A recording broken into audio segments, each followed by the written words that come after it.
right. So what do you think? How is this done? Well,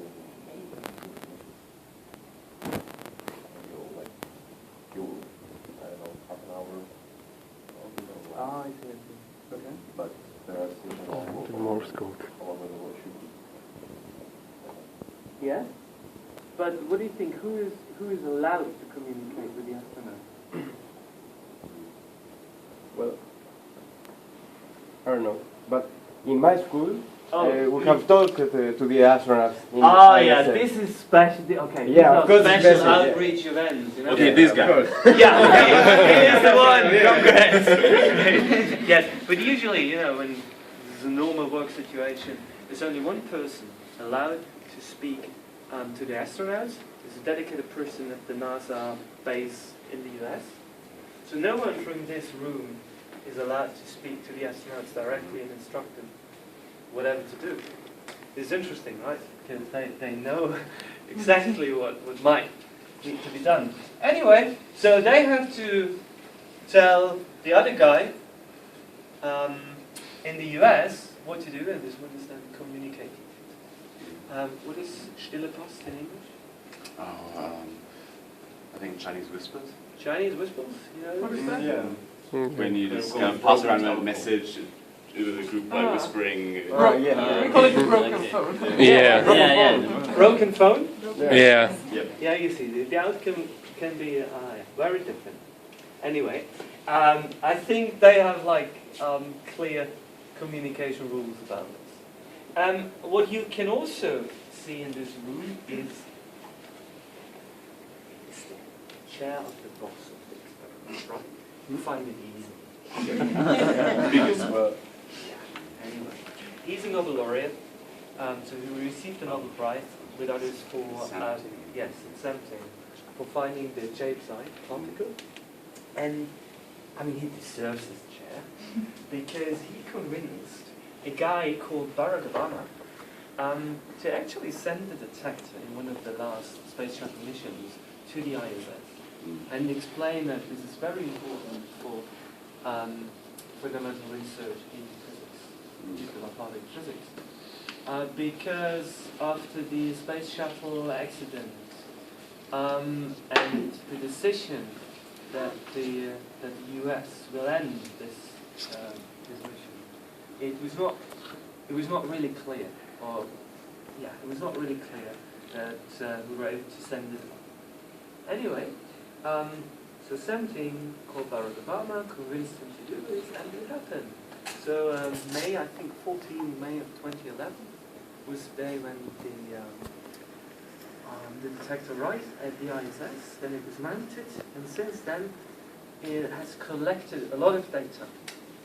What do you think?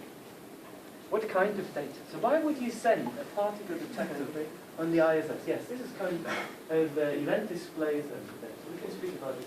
What do you think? Why would you send a detector on the ISS? To find the antimatter, you know, because yeah, maybe where did you put it? It's glued. Glued, so it's easy. Yeah.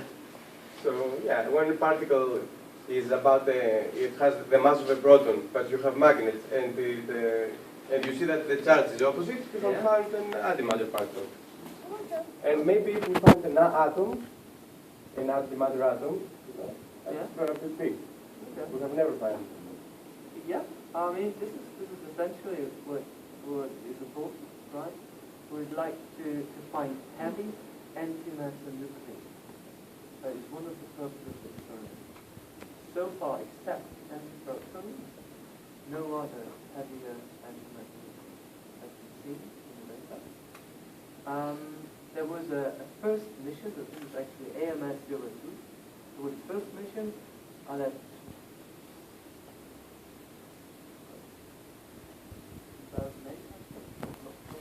2008, 1998? Ah, it was 1998. It was 1998. So what they did is they put the predecessor of AMS in the space shuttle. The detector remained in the cargo bay of the space shuttle. At that time, the International Space Station wasn't built, so at that time it was the Mir station, still operating, and the detector collected data for a few days. And they also started to collect data. They wanted to do search for anti-helium nuclear. They didn't find anything, set it off a limit, and then flew back. And this was actually a mission just to understand whether it would be possible to send a particle detector into space. And then afterwards, AMS POCC was constructed, and after heavy testing and so on, it was sent back. Okay, so that's very good point, antimatter. So what else? And more, I mean, still, why can't you do it here? Why No can't you do it? interaction with that. Yes, and what happens with the atmosphere? Why is it disturbing? Why is it? They can be high energy and they So what can be high energy? Cosmic rays coming in, and when they react with the atmosphere, pretty much anything can happen. So. Yes, Yeah, exactly. they produce a lot of stuff that Yes. you have to A reconstruct. lot of stuff is exactly the right words, because so if you have a high energetic cosmic ray entering the Earth atmosphere, you can expect to have about billions of particles coming out of the interaction of the incoming cosmic ray with the molecule. And that's quite a lot. So if you want to understand the properties of the incoming particle, you would actually need to collect all information from all the resulting particles. How we can't do it. Okay? There are, of course, other ways to simplify it. But more easier would be take your particle detectors, send it into outer space, so outside the Earth's atmosphere, so that it can measure the real primary cosmic rays. Because what we can only observe on the Earth's surface are secondary cosmic rays. Okay. So yeah, that's why we did this. And there is a second goal of this experiment, because it's also looking for dark matter. Or, let's say for helium that indicates the presence of dark matter. And how can this be done? Well, of course there are several models about dark matter. And what you have to do, you have to take data, and you have to compare your data with prediction of covariant matter. And so in one of the models, you have particles called neutralinos. And these neutralinos, they might interact. They are not electrically charged. They can interact by weak interaction. And when they do so, they can produce the carrier of the weak force. This is set boson. It's really set boson. A pair of electrically charged particles can be produced, like an electron-positron. If you produce electron-positron pairs through this process, you would expect an excess in positron flux when you measure the positrons coming from all over the universe, which of course wouldn't be there if you have a model not taking into account the presence of this neutralino stuff. And this is actually how we are looking, how we search for this stuff. So this is really exciting. Okay, what to do next? What do you want to do? Do you want to see a movie? Yeah. You want to see a movie. So what do I have to do? In case of problems at this visit point call, this is another number. Words to remember. It's 77777. It just works between 8:30 and 5:30 in the afternoon. I should only press this button. That is it. There's a speaker with board Kaput. Kaput. Service desk. Inform. So what is it? Kaput. So then, Broken. let me see what I can do here. Perhaps I can do something.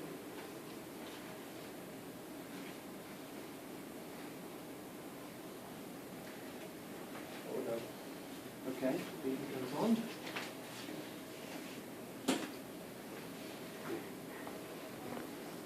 Yeah, sorry.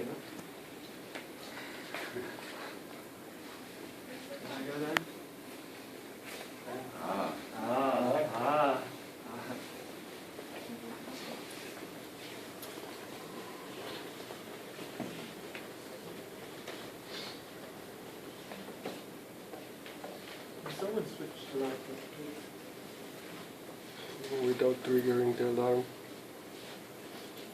Yes. Great stuff. And then I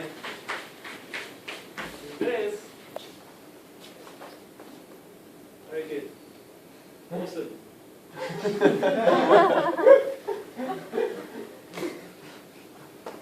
Yeah. It's Let's have a bit 21st century technology here. So. Oh, I can leave it. That's good.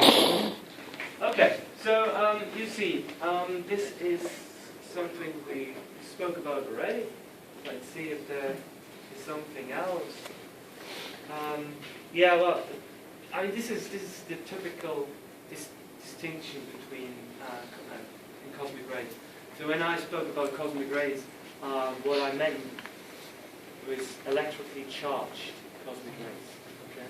So not taking into account photons and neutrinos. Okay. So here we are looking for charged particles. And okay, is it here? Cool.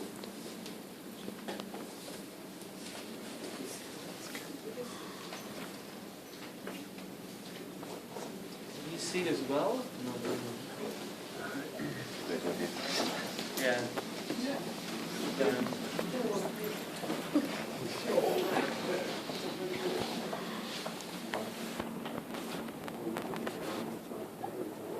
Whoa.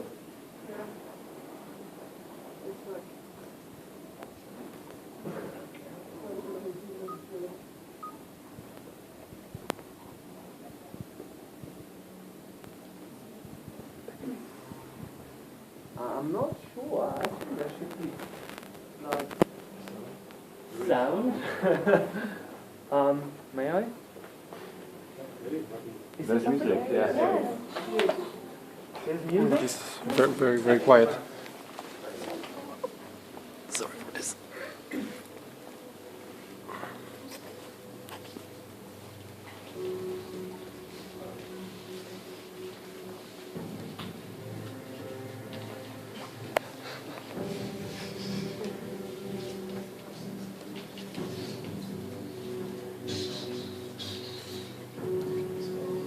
You guys can't see that we are standing outside because it would disturb it. So it's like a anti-reflective.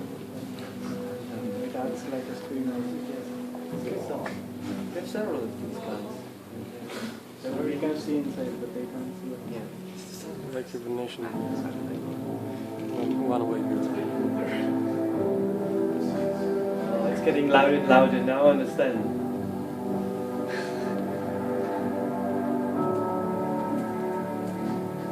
That's real-time stuff. That is real-time stuff, yes. To your right is real-time stuff. In front of you it's slow-time stuff. So you can decide.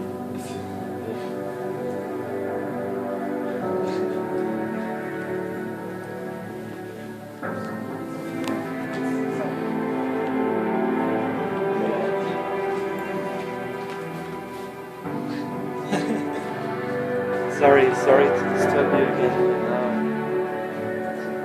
You didn't close down.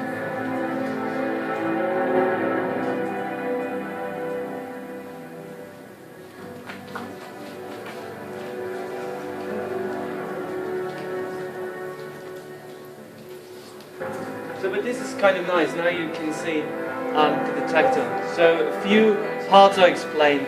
So the detector collects data or cosmic rays coming from the top and leaves the detector at the bottom. Of course, I mean the cosmic rays, they don't know how the detector is situated. So they come from all of the sides. But we reject particles coming from certain directions because there is a natural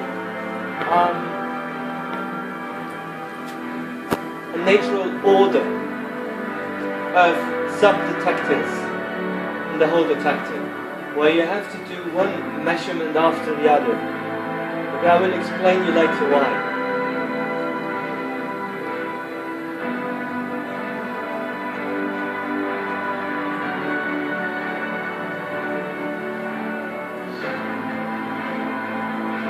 Yes.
In the live view on the right hand side. A bit cloudy there.